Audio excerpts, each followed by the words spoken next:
જસદણની પવિત્ર ભૂમિ ઉપર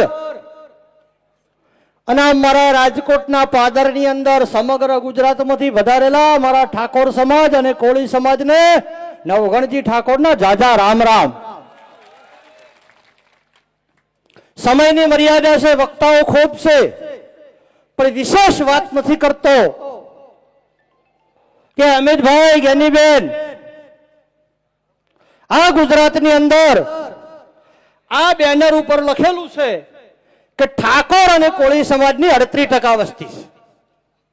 દેશનું બંધારણ, દેશનો કાયદામાં લખેલું છે એસટી અને એસસી સમાજની 22% વસ્તી છે. એટલે 38 ને 22 કેટલી થી 60% છે. સાથે તમે દલિત અને આદિવાસીનો સાથ મેળવો એટલે 20% એ થયા. એટલે ભલા મોણો 80% ગુજરાતમાં તમારી વસ્તી છે અને તમે હાશી ભાજ્યા થઈને 30 વર્ષથી ફરો. આ ગુજરાતની અંદર મારા ગીરના હાવજો બીમાર પડી જાય, મારા બેટે ઉંદરડે મૂસો મેળવવાની ચાલુ કર્યું છે. ઉંદરડે એટલે આ પોજરો ગળાવો ને કે ઘરમાં મેલો ઉંદરડે મારવાની દવાઓ ઓયને ગુજરાતમાંથી વેશ કરવાનો હવે સમય આવ્યો છે. સમગ્ર ગુજરાતની અંદર ઠાકોર સમાજ અને કોળી સમાજની 38% વસ્તી હોય, એસસી એસટી ની 22% હોય, દલિત આદિવાસી 20% હોય, 60% આપણી વસ્તી છે.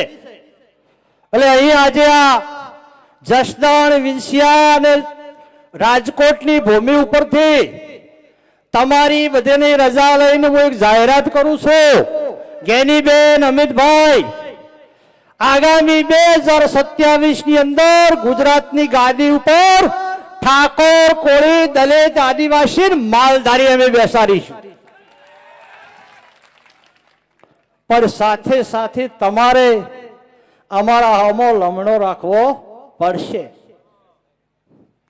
વર્તમાન સમયની અંદર છેલ્લા 20 વર્ષથી હું જોઉં છું ટીવી ની અંદર રોજ ઠાકોર સમાજનું આંદોલન હોય, રોજ કોળી સમાજનું આંદોલન હોય. ડેલી આંદોલન કરવું, ડેલી ધરપકડ કરવી, ડેલી જેલમાં જવું, ડેલી તારીખે આડવું.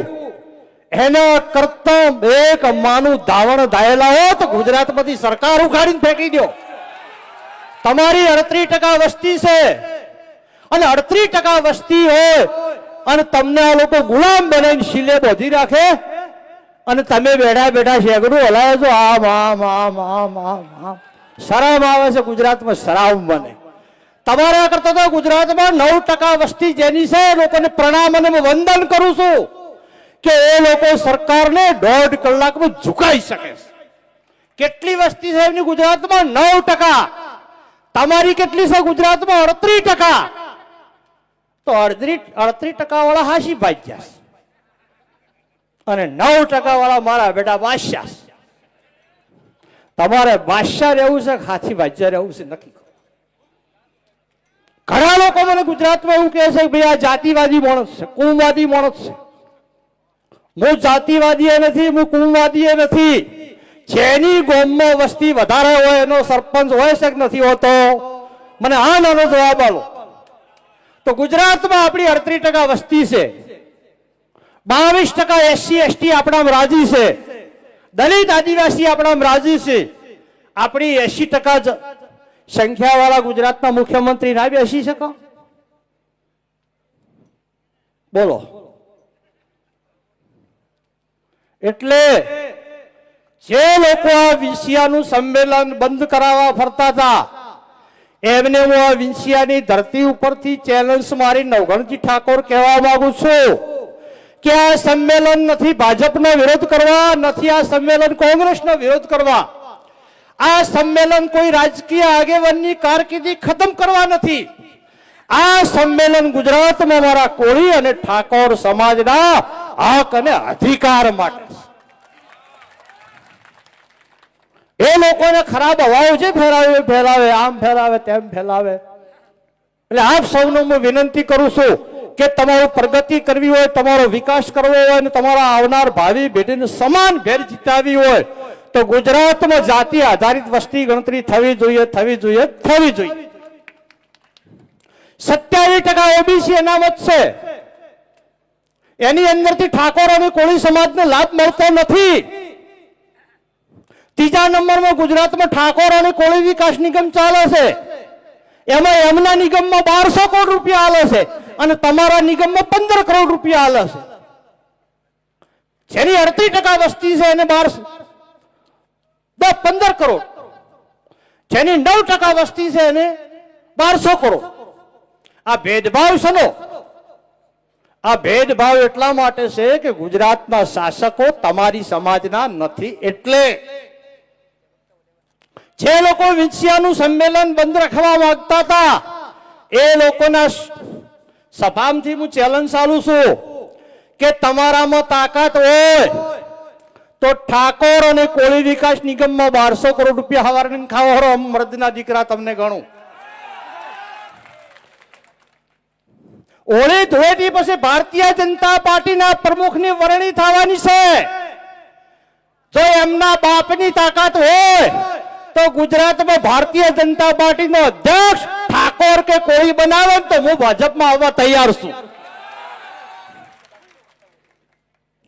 1 વર્ષ પછી ગુજરાતના મુખ્યમંત્રી બદલાવાના છે. એ ઠાકોર સમાજના અને કોળી સમાજના આગેવાનોને ગાંધીનગર સમાચાર મોકલાવો કે ઠાકોર મુખ્યમંત્રી કે કોળી સમાજનો મુખ્યમંત્રી તમારા ભાજપ વાળા બનાવતા હોય તો આજની તારીખમાં આખો કોળી સમાજ આવવા તૈયાર છે ભાજપમાં.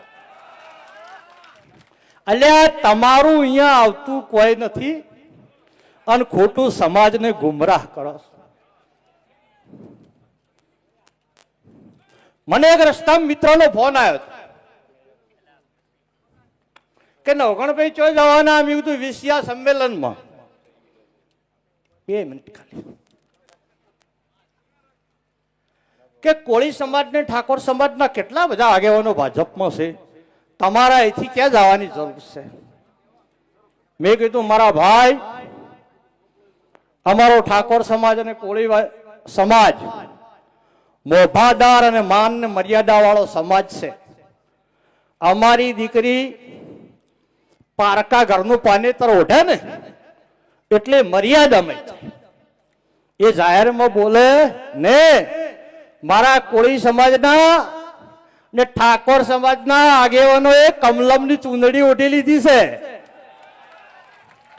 એ તમારા માટે એક શબ્દ ના બોલી શકે એટલે એમનો ભરોસો કોઈ રાખતા ને. જે આ ટીમ સમાજ માટે લડે છે, કોળી સમાજ માટે લડે છે, ઠાકોર સમાજ માટે લડે છે, એ ટીમને સાથ અને સહકાર આપજો. અહીંયા બોડી સંખ્યામાં તમે બેઠા છો, આજથી નક્કી કરો એક જ લક્ષ્ય, એક જ વિઝન.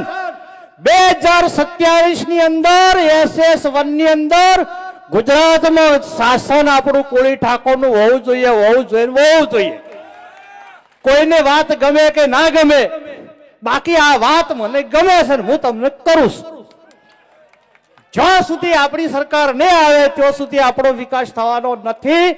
આયોજક મિત્રોએ મને 2 શબ્દો કહેવાની તક આપી, મારું સન્માન કર્યું, તે બદલ આપ સૌનો ખૂબ ખૂબ આભાર વ્યક્ત કરું છું. સૌને જય સદારામ.